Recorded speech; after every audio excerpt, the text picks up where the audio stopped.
domaine des matières premières. Parce que souvent, l'Afrique a été connue pour ça.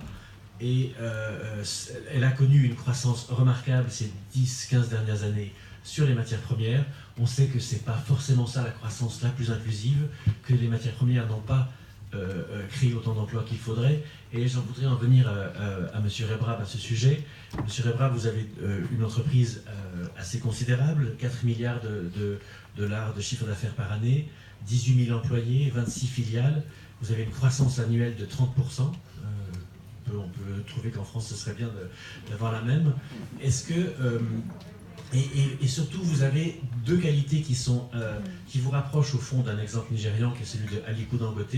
Aliko Dangote, c'est l'Africain le plus riche, c'est l'Africain qui a développé un empire industriel à partir du Nigeria.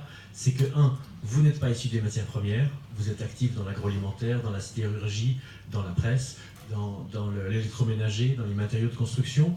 Et deux, vous avez développé une entreprise panafricaine, c'est-à-dire que vous n'êtes pas seulement dans un pays et en relation avec la France ou avec la Chine, vous avez développé des affaires qui se partagent sur le continent.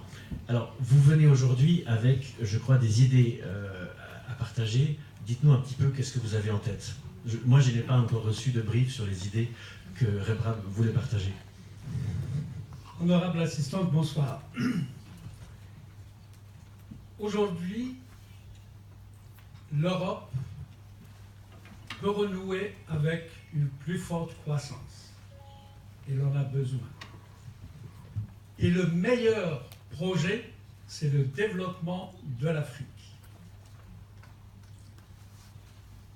Aujourd'hui, pour pouvoir asseoir un développement de l'Afrique, il faut minimum 3 choses. Investissement massif dans l'éducation de qualité, électrification de l'Afrique et développement des infrastructures portuaires, ferroviaires et routières de l'Afrique. Et avec ça, tout est permis une fois que le lit, ces investissements réalisés, on peut rendre l'Afrique très compétitive au niveau industriel, au niveau agricole et surtout aussi développer ses ressources naturelles. Aujourd'hui, au niveau de la formation, c'est vrai qu'il y a des pays, et je vous citerai le cas de l'Algérie, qui a beaucoup investi dans la formation. Nous avons beaucoup d'ingénieurs, nous avons beaucoup de techniciens supérieurs, etc. Mais il y a aussi beaucoup qui n'ont pas d'emploi. Et dans beaucoup de pays, il y a beaucoup d'ingénieurs sans emploi.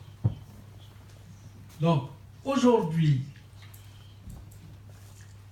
si on veut rendre l'Afrique développée, compétitive, il faut investir dans les 3 éléments essentiels que je viens de citer.